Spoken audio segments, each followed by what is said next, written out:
Welcome to this explainer. Today we're diving straight into Washington State's legal framework for school safety, and more importantly, how it actually works for you.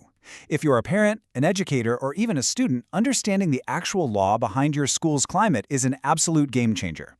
We're going to unpack the exact rules that govern how schools must respond to harm, so you can navigate this whole system with total confidence. Now, you might be thinking of school bullying as just a classic playground issue, right? Just kids being kids, maybe handled by a quick chat with a teacher or a counselor. But I want to ask you this very specific question to shift our perspective right out of the gate. Is school bullying just a student well-being issue, or is it a strict legal compliance issue? The answer to this completely changes how schools operate and what you can demand of them. Well, here's the answer. In Washington, bullying prevention is absolutely not left up to chance or even a teacher's individual discretion. It is a strict, structured, legal mandate that districts must follow. It's literally built directly into district policy, state rules, and staff responsibilities. It is part of the operational DNA of every single public school in the state. So here's our roadmap for today's explainer. First, Washington's bullying prevention laws. Second, defining harassment, intimidation, and bullying. Third, the 2024 Handbook Rule. Fourth, safe reporting and investigations. And finally, how families can take action.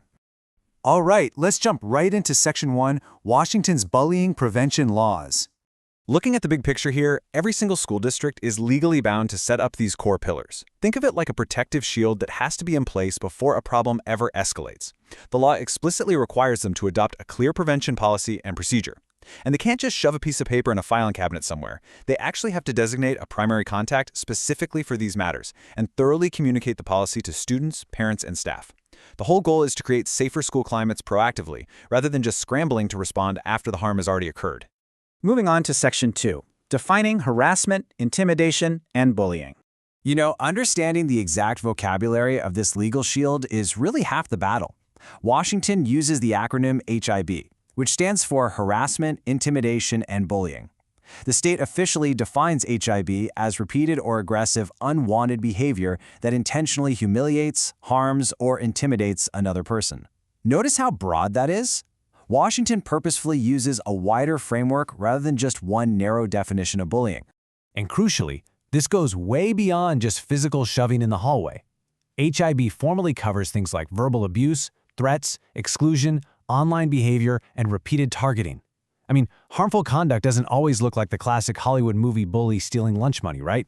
By including cyberbullying and social exclusion, Washington's legal framework actually reflects the modern reality of what students are facing today. Now, we also need to point out a really massive distinction. When misconduct is based on a protected class, like race, religion, or gender, it actually overlaps into discriminatory harassment. That means schools have to address HIB policies and civil rights protections at the exact same time. If a written report even hints at a civil rights violation, the district's HIB compliance officer has to loop in the civil rights staff immediately. So it elevates the issue from a standard discipline problem to a potential violation of a student's fundamental rights. Okay, Section 3, the 2024 Handbook Rule. Zooming into the district level, there's a brand new requirement that directly impacts you. Starting in the 2024 to 2025 school year, the state is making it mandatory for standard, model language to be published right on websites and in student handbooks. This language is provided by OSPI, the Office of Superintendent of Public Instruction. It covers HIB, discrimination, sexual harassment, and gender-inclusive schools. It's a really deliberate operational change to put this vital info front and center. So, why is this such a game changer? Well, families shouldn't have to navigate a maze of complex legal jargon during a crisis, right? This rule ensures consistency and incredibly accessible reporting paths for everyone. For parents and students, it drastically reduces confusion about where to report concerns and what behaviors are actually covered. For school staff, it provides a highly standardized framework for responding to incidents.